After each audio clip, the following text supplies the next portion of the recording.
Hello and welcome back to the Freelancers. Thanks for coming back to the channel. It is once again time for an unfiltered video. This is a series where I just record for about 20 minutes, unedited, unfiltered. I'm just talking about what is on my mind, what is all the good things, all the bad things, just anything that is work related coming to my mind, I will share with you guys. This series is meant to be kind of a podcast, so you can put it on in the background. Whatever, if you want to relax, lean back and enjoy. I still have a bit of a cough, so since this is unedited, sometimes you might hear me cough. Sorry about that. But yeah, let's get straight into it. The first thing that I want to talk about that is really occupying my mind, because I just got the first kind of results from this short experiment that I'm doing. About 2 months ago, I decided to implement the 4-day work week in my business. I specifically didn't want to announce, or at least not in my mind, to say that I'm going 80%, because I thought I at least want to try the 4-day work week as it's intended, as it's coming out of the northern countries, Scandinavia, where it's really implemented in many companies already. And I mean, the results are amazing, right? They really see more productivity, actually more revenue, or at least the same as with the 5-day work week. So I just wanted to give it a shot. I'm not working Thursdays anymore, and it's been now 2 months, and the revenue has stayed the same. It's really incredible. I expected to have at least a drop of, 5-10%. It might still be worth it, because technically I'm working 20% less. But it has September, October, it has stayed the same. So it's really cool. I don't know how. I thought I'm already quite efficient in my working style, but apparently not. I do now work probably like an hour more on the other days, but that's fine, because I can rationalize this with having the Thursday off. And yeah, it's going really well. So I'm definitely gonna keep this up for now. And yeah, it gives me a lot of freedom. It actually, I think the main reason why this works is because people are more rested, are more focused on other things, are not continuously stressed, right? And what I'm seeing since that, I have much more motivation again. For example, for the YouTube channel, for the whole summer, I was just slugging behind, and every Monday just, creating a video for that same Monday, because I was just so behind.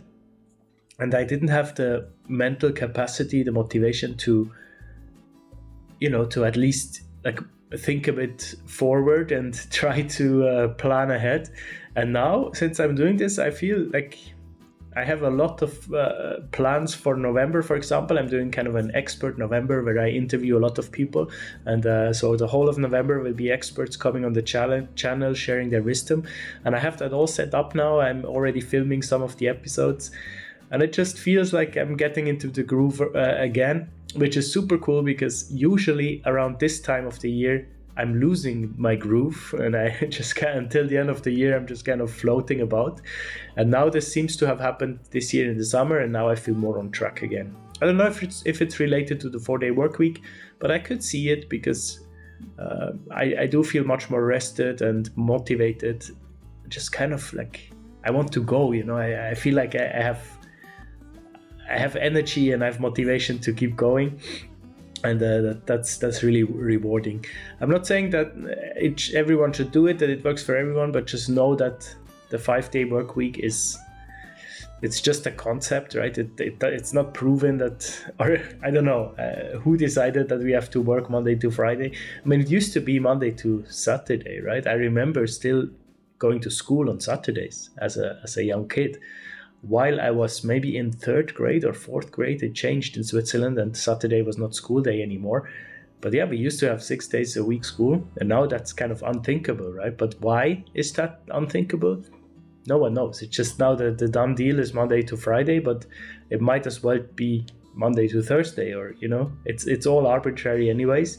So to be in this lucky position where I can decide for myself how I want to split my time, and to say that Thursday is now my day off. You might find me at a museum or in the forest or on a football pitch or whatever, and just away from keyboard, definitely. To be able to have this freedom is amazing, and not losing revenue. I don't know. I can give you an update in the next Unfiltered episode in a couple months if the revenue has still stayed the same, but the first 2 months of the experiment has gone very well. I'm sometimes gonna glance down to my laptop because I have a couple notes there. The next thing I want to mention is Translating Europe Forum is coming up, TEF 2025. I was approached to speak, but I declined this year, but I then recommended that Kelsey Frick should take over. So she is speaking. She has been on the channel, I think. Yes, she has been, and just a big supporter of her work. She has amazing social media presence. She's the co-founder and manager of Team Translator, a Slack community where translators help translators. I'm going to link all down below. And she will talk at the Newcomers Fair on Friday afternoon, I think. That's an online session, so you can still sign up for online. You definitely should. I really like the program. I will be there in person again this year. I will just not speak, but I will be in the audience. I will ask some critical questions, hopefully. No, I don't. Maybe, but usually I don't ask questions. But I just go for the networking and usually in the evening there is a night out and people get together. It's a really fun vibe. If you've never been and you're in Brussels in the area, make sure to come say hi. It's always a fun event. There is again a youth panel. I was the chair last year in the youth panel, and there's again one with very different profiles. So I'm excited to see that.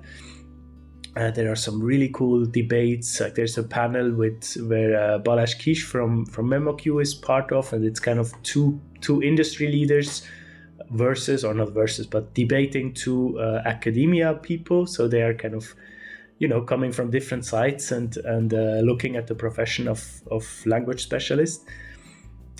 So very looking forward. It's from the 5th to the 7th of November, taking place in Brussels. I think in-person tickets are sold out, but you can still sign up online. I'm also going to link it down below. Would be nice to see you there. I think it's definitely always the event that's booked in my calendar. Usually I do 2 events, one more next to that, but this year I haven't had the time to do it. So this is the only event that I will do. So I want to make the most of it for sure. A quick reflection on my business. In the last weeks, I had what is standing out. I had one big failure and one big win. So at least they equal each other out. That's nice, right? I think it's important to also talk about failures. I try to keep this channel positive, but failure is part of business. You shouldn't be afraid to fail. I just recently talked to someone about the business idea, and I think the main reason why he's not starting is because he's afraid to fail. But failure is part of the business journey, right? And if you don't fail, you can't learn from it. It's better to start and fail than to never start. Anyways, that's besides the point. For me, the failure was that I was approached by a relatively big client that could have been a long-term collaboration. And the negotiation went super well. I was very much suited for the position of translator in their workflow. So we did a translation test. I did say that I'm not usually doing free translation tests, right? So if there is an option to be paid for that, and they said not really, and so we negotiated a bit. In the end, we said, okay, let's do. They paid half of what I usually charge for the translation, so they paid me half for the test. Maybe that was already.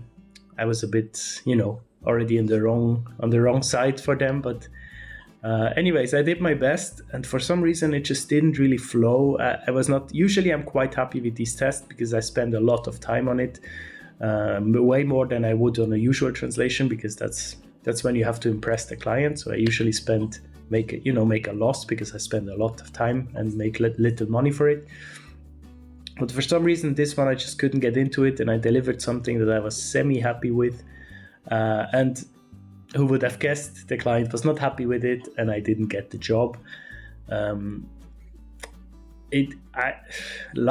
can say luckily, this is quite rare for me to happen, because if I go for a translation test, that's already quite rare that I onboard a new client. And if I do a translation test, that's also quite rare. I do maybe 3-4 a year or something, not more. and usually they are successful. Usually I get onboarded. So it's a kind of a new, maybe this happened before, but it's not in recent time, and it's kind of a new feeling of, they sent the feedback and I had to say, yeah, you're right, like this was not a good day for me. And sometimes you have a bad day, you have no creativity flowing, it's perfectly fine. And someone else was better, fair enough, it was a failure, I move on. What I then do is I keep in my records, I keep their data, because I know that they also keep mine, right? So it's fair to also keep theirs. And maybe further on, if I encounter this company again, I will find it in my inbox, or even in a couple of months, maybe I reach out to them again and say, hey, are you happy with your collaboration that you chose, or can we do another test? I know what I did wrong, I could improve on it. Just never close off an opportunity completely, always leave a little back door open. This was end of September. That was a bit of a bummer, because that would have been a really cool collaboration, well paid, relatively well paid, and super in my niche, in my field. Might have even included some traveling, which would have been super cool. I've only done that twice, traveling for my job, paid by the client. So I'm always open for an opportunity like that, but it didn't come through. But either way, about 2 weeks later, it was middle of October, a big win happened. I found a new client that came to me through a recommendation from a previous client that actually doesn't work with me anymore. It's so weird, because I used to have a really good working relationship with this kind of a one-man agency. It was almost a direct client, but not like, he was really just, he did a lot of translations for his businesses that I did, but then he also had kind of an agency where he would also use translators, freelancers like me, to serve his other clients.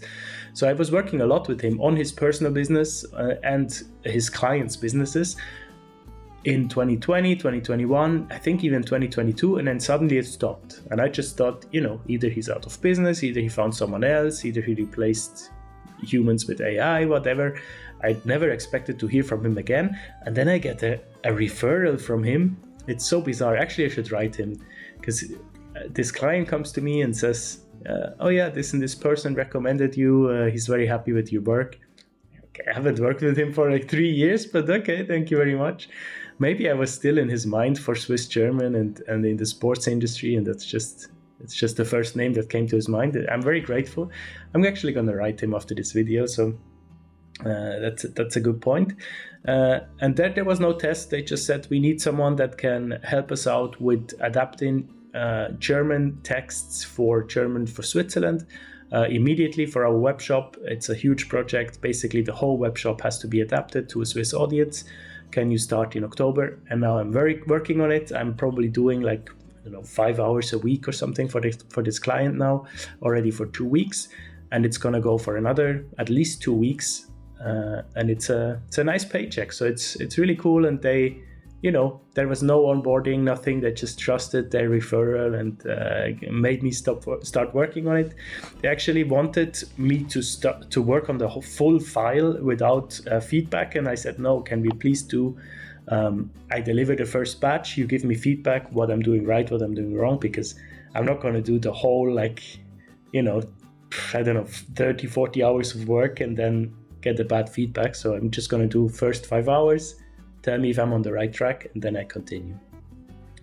So that's what I have been working on lately, next to all my other stuff. It has been really busy, really fun. My days are fully booked, and I can't complain about that.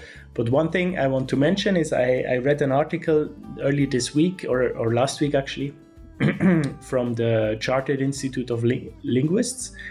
They did a survey amongst their members of 2024, and the results are out, and I read the article just now, and it was astounding, because 50% of their members that participated in the survey said that they have had a significant revenue loss in 2024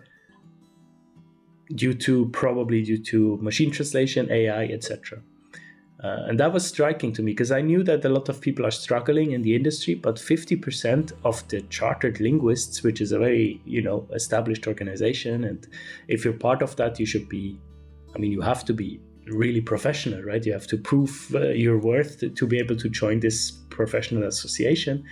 To see that these people, 50% had a significant revenue loss or job loss, not revenue loss, because there are still jobs. But in the commentaries, then they said, someone said, for example, I have the same amount of work, but it's just now machine translation editing, so much less revenue, right? So it's not always work loss, but sometimes it's just revenue loss. And that's probably even harder because you're giving the same effort and you're making less, so no one wants to do that. And that's a bummer to see. Luckily, I haven't experienced it. My business was growing last year, and it technically would have been still growing this year, but I took a lot of time off, so my revenue will naturally be lower this year, but simply because I worked much less. But yeah, other than that, I'm luckily still fully booked out. But I was reading through the comments, and it was tough to see. Like, someone said they've been working for 13 years in the industry, and it's time to retire now because they lost 96% of their business. It's so unbelievable to me. Like, how is that possible? Maybe they were gambling and they had like only a couple of clients, and then if one of your biggest clients drops and you lose like 60% in one, that's horrible. I would always advise to not have a client that's bigger than maximum 40% of your revenue. Even that's too much, because if you lose that, that's intense. I think my biggest client is, it's hard to say, maybe 25% of my revenue. So even if I lose my biggest client, it would hurt a lot, but I could manage for a while. I would just have to find replacements very soon. But yeah, it was tough to read that even the most established professionals are struggling. But then at the same time, the other 50%, they were, some of them very, very positive. There was a 10%, let me check the numbers actually before I say something wrong. Yeah, about 30% said that there is either no change and a small increase or a big increase. So at least, 30% of the members are still thriving. And I always said on this channel that you have to be in the top 25%. And it does seem to be like that, right? So that stays. The top 25% of translators and language professionals will thrive and will continue to thrive, but will probably eat up all the remaining workforce or like required workforce that there is, which is scary for everyone else, of course, but it should be also motivating to get there, right? To hone your craft, to specialize, to become the best in your field, in your language combination. And to build this sort of confidence, you need to practice. You need to not only be creative, but also have business mindset and be business savvy and tech savvy. But even then, it's tough, right? I'm not going to sugarcoat it, especially because as a translator, you are not really the goal is not really to stand out, right? Actually, the translating profession is invisible by design. The best translators are invisible. The best translators create text that is not that you can't tell that it's translated. It looks like an original. So the more invisible you are, the better you are at your job, which is not great for visibility and for marketing, right? So there's kind of an irony in there, I guess. Especially then when a lot of most translators are perfectionists, right? So you try to reach that perfection, and sometimes it just goes a bit too far, or you spend way too much time and you don't make enough money on a certain topic or a certain text just to reach that invisibility that is actually not good for you. So it's a strange irony there. But of course, you can still be a good translator, be invisible in texts, and still put yourself out there. But for me, I'm just happy that work is still coming in. I still feel that I can grow this business. I have motivation again now. I feel like it's also always when I have a big illness where I'm really incapacitated of work, and then I recover. I feel like I feel the joy of life again, and I'm ready to go. So that's what I'm feeling currently, and that's a good feeling, because losing motivation is is one thing when you're employed, but when you're self-employed, it's just tough because it's really just a drag. For like 2 weeks, I was just getting up, not really be able to see out of my eyes because my sinuses were so blocked. Just doing the bare minimum while I had stuff in my inbox that is waiting for weeks that I should complete, even if it's small tasks. But if you just don't have the mental force, the mental capacity to even start a small task, it's just going to stay there and you fall more and more behind. So now I feel in the last weeks I got on top of things, and I'm finding the joy of working, the joy of languages, and that's super important. I'm trying my best to keep that going until the end of the year. I'm very excited for the interviews in November. Stay tuned for that. It's going to start next week with Martina Abagnale coming on the channel. She's a returnee, actually. She was on the channel 2021, 4 years ago, for the very first specialized episode. And now she's coming back to introduce her tool specifically for freelance translators. And she is one herself. So she saw a need. She created it for herself mainly with her software developing husband. And then she thought, this is good enough for the public. So let's create a company and let's create a product. So she's coming on the channel to talk about the last 4 years, what happened in her business, but also to introduce to you guys this new tool called Lemon Twist. So stay tuned for that. Come back next Monday. It will be very motivating and, to see what other people do to expand and create new businesses next to the business that they already have. I always find it so interesting. She has a whole new vertical now. She has a tech company, right? So that's so funny. It's so fascinating. I'm very proud of her and so happy she reached out to come on the channel. So make sure to tune in next Monday, 6 p.m. Thanks for watching. This was it for the unfiltered thoughts. Not too much at the moment in my brain. Really excited about the new 4-day workweek concept, and will keep you updated with these short videos here and there to tell you if it's still the case, if I'm still doing it, and if I still make enough money to survive. And see you next Monday with the next video. Take care. Bye bye.